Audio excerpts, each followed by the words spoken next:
Welcome to Meet the Actor at the Apple Store SoHo in New York. Please welcome this evening's moderator from MTV, Josh Horowitz. Hi, everybody. Thanks so much for coming out today. This is going to be a super fun time because we've got a hell of an actor and a hell of an entertaining human being in Ms. Anna Kendrick waiting just feet away in that secret room back there. She's the star of a very funny new film. I've seen this film. It's Mike and Dave Need Wedding Dates. Comes out July 8th. This is super raunchy, super funny, an amazing ensemble. You'll see it in the trailer that we're about to show. You'll see it in the clips we're going to show tonight, and you'll hear it from Anna herself when we talk about it. But for now, let's take a look at the trailer, and then we'll get to Ms. Kendrick. Check it out. Very, very funny stuff, and it is just the tip of the iceberg, I guarantee. You'll want to check this out. It is a very good film, and we've got an amazing actress here today, one of the most charming human beings on the planet. Let's give it up for Anna Kendrick. Come on up, Anna.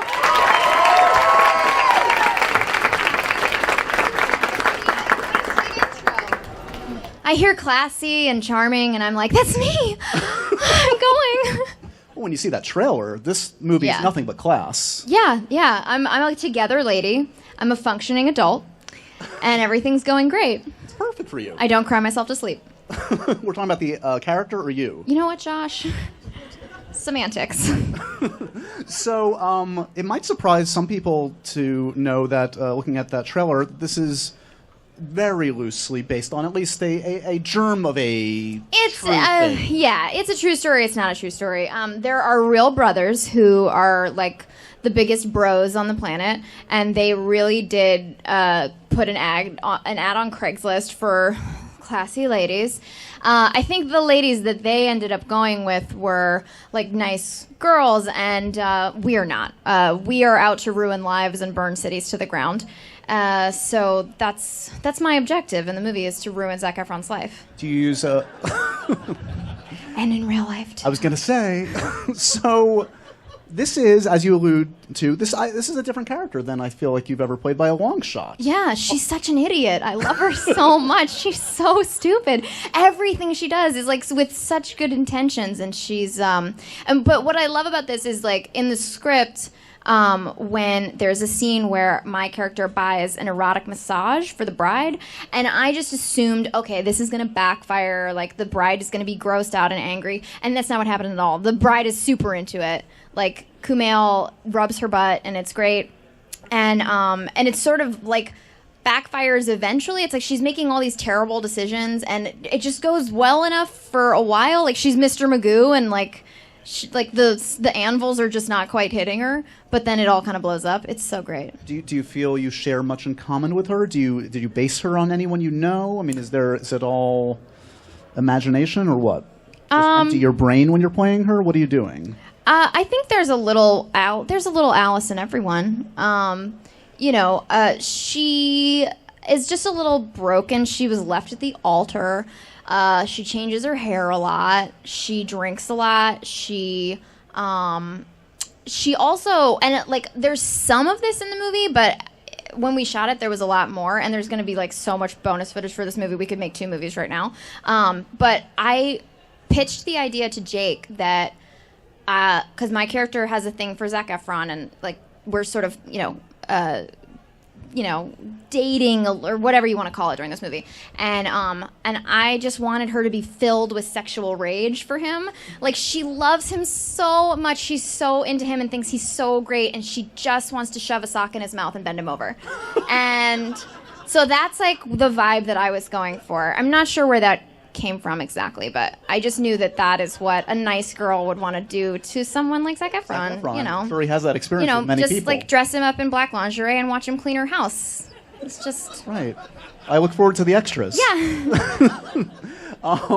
You and Aubrey, close friends before this. So how did that happen? Was one of you on board first? Was it kind of a package deal? Or how did it work? I mean, the thing is, we kind of had to go about it through the traditional avenues, but Aubrey and I got this script like a year before a director was even attached, and we were like, we're going to do this movie together. And then we kind of have to let men think they're in charge and running things, and then we're like, hi, yes, no, we're here, so you can... That part is settled now. Thanks very much. You know, I've had the pleasure of talking to Aubrey a bunch over the years. She's a very particular personality. She's out of her mind. I mean, in the best possible way, of she's course. unhinged. She's unhinged, super dry. Sometimes I just don't even know what's happening behind the eyes when I'm talking to her. Yeah, like a shark. Right? Yeah. Dead eyes kind of a thing. Can you define Aubrey for someone that knows her as well as you do? I mean, how did you break through the dead eyes? Well, when I met Aubrey, I thought she wanted to fight me. I met Aubrey when we made Scott Pilgrim vs. the World, and there was this Christmas party where we were supposed to mix and mingle, and I was like, what is this girl's fucking problem? What is it with this girl? She's being so weird to me. And at the end of the night, she grabbed my wrist, and I was like, do you want to fight me? What's going on?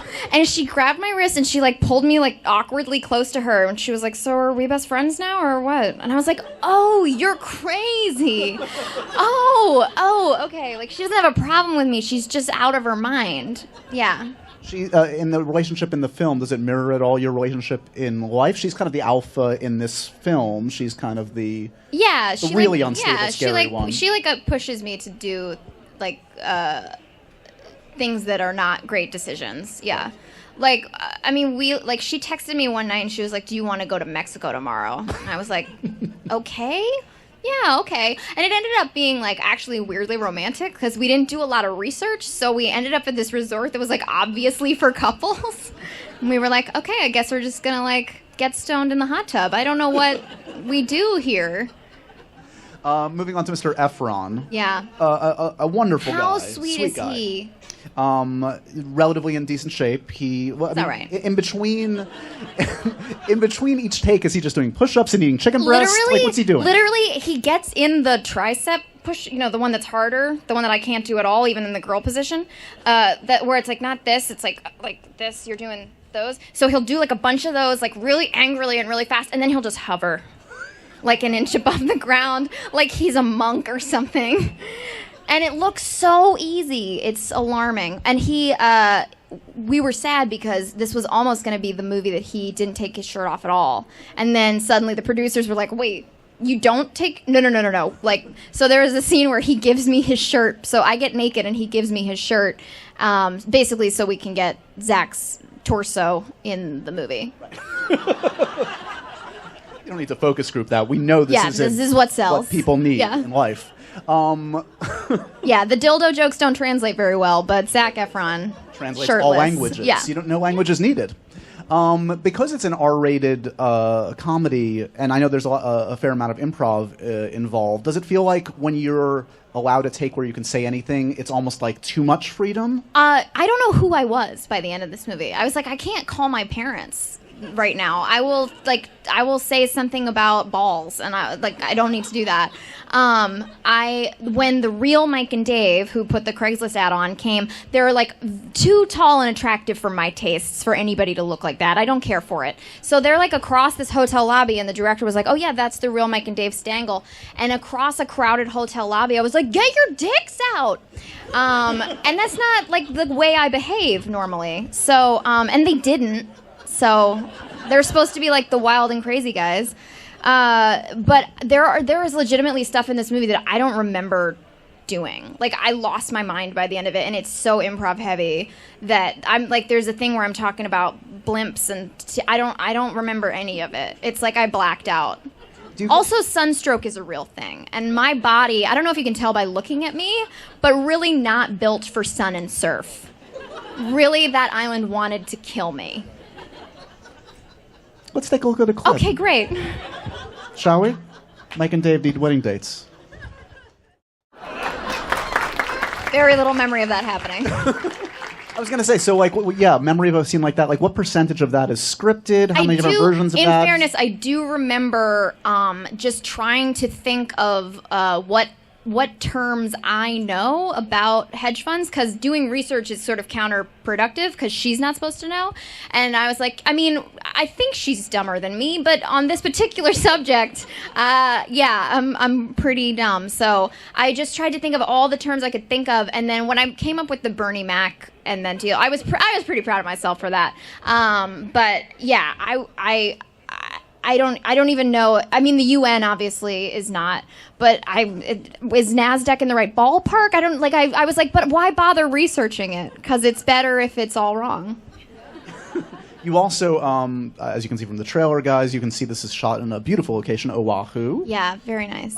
Is there a downside to shooting in such a glamorous, beautiful location? I would think like sometimes shooting in a crappy location, there's nothing to focus on but the work. Yeah, it sort of bonds place, you because you're like, oh, this is bullshit. Right. And like it's like the equivalent of like, oh, case of the Mondays. It's like the weather's crappy, right. But it was so beautiful. By the end of it, Adam Devine was like, if I see another fucking rainbow, I just want to see a filthy alley. I want to see like a rat eating its babies. I can't handle any more paradise. But yeah, I mean, Zach could have been the king of Oahu. The locals were like following him around. He was like a god. It was so weird. Yeah, I'm just not really built for paradise. I'm built for like a small room in like a dark European city, just like reading a book and just being cranky. That's sort of my thing. Yeah. So being in a place where everyone was happy, I was like, ugh, what is this? Get out of my face. Okay, so the film, obviously, the plot hinges on a wedding and bringing wedding dates. Are you a good wedding guest? Do you enjoy being at weddings? Do you feel I feel like I make a pretty good wingman. I'm not great in social situations, but like if you give me an objective, I can be pretty good. I just don't know what to like talk about. Not great with small talk and stuff. But if you're like, oh, I'm trying to get in good with the parents and whatever, like I can like talk you up. Yeah, I just need like a mission. Would you ever a friend comes to you, oh, Anna, would you do us the honor of officiating at our wedding? That would be a terrible idea. I hope nobody does that ever. I was a bridesmaid for the first and presumably last time. Right. I was the maid of honor. It was like my childhood best friend. And I was actually like, oh, this is the only time I'll do this because I make sure to keep friends at like an arm's length so I have no responsibility. That's actually a great way to live. Yeah, entire life, not just weddings, I would say. We're going to go to your questions in just a moment or two. A couple more quick things. I mean, as I said, clearly a super raunchy comedy. What's your like raunchy comedy go-to? What's your R-rated comedy that formed the Anna Kendrick that sits before us today? Is there one? I mean, shit. When I was growing up, it was Billy Madison, and now, I mean, I loved Dodgeball. Wedding Crashers. I don't know. What's your like raunchy comedy go-to? Good. I would go in that same era. There's Something About Mary. Was a pretty good one. Yeah. I mean, to be honest, like I there's like a threshold for me with raunchy comedies, and I feel like I was so happy with the balance that our director struck because there were definitely times when I was like, oh, if I don't say the word dildo, is it not going in the movie? And like he's really, it's like he's a Funny or Die director. This was his first feature, and he just really nailed like the balance of, it's like he found what was funniest about everybody and just did that. And clearly my funniest thing is like nonsensical rambling improvs, so there's a lot of that. Do you have comedy turnoffs? Are there subjects that you just don't find some people find a kick in the groin always funny, a poop joke always funny. What do you not find funny? What turns you off as a appreciator of comedy? I don't know. I mean, I feel like a kick in the groin should make me like just sad, but if it's done well, if it's like anything done well, if it's tasteful, a tasteful kick in the groin, right. That makes me laugh. Feels like a good segue through the audience, right? Absolutely. I'm sure you guys have some wonderful questions out there. Hi. Hey. Anna. Hi. First of all, I just got to say, Up in the Air is one of my all-time favorites. Oh, thank you. Yeah, so thank you for that. Thank you for that film and for your brilliant performance. Yes, I did everything. Thank you. Yes. You carried it. My question is, you've worked with so many great actors and directors. Are there any actors and directors or writers that you've dreamed of working with that you haven't gotten a chance to work with yet?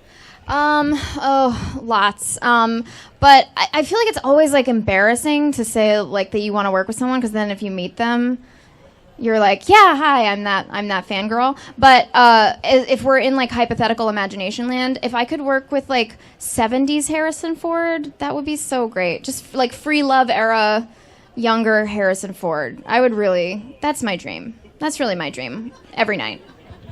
Hi, Anna. Hi. So I've noticed you've been doing a lot more comedies and you have your book coming out. So what have you learned about the comedic process on both the writing end and the acting end? there's this amazing. I don't know if it's Jimmy Carr's quote or if he just says it, and I'm gonna fuck it up, which is why he is better than me at comedy. But about how if you dissect a joke or dissect a frog, you end up killing it by the end.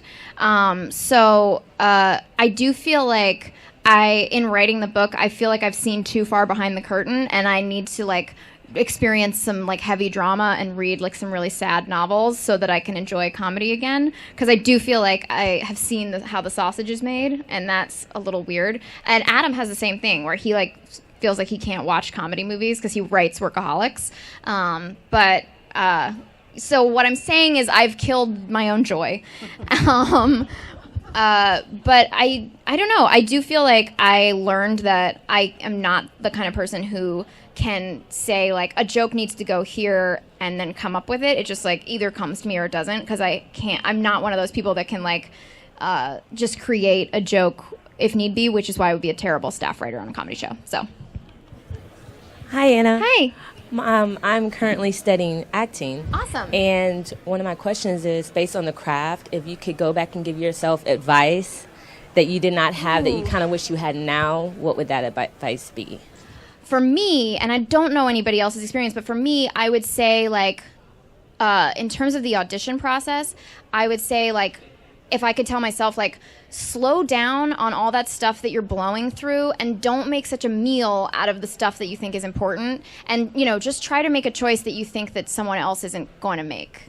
Like, yeah. Is that something? That's sort of a thing? That's a great response, because we're actually studying that right now. Oh, great.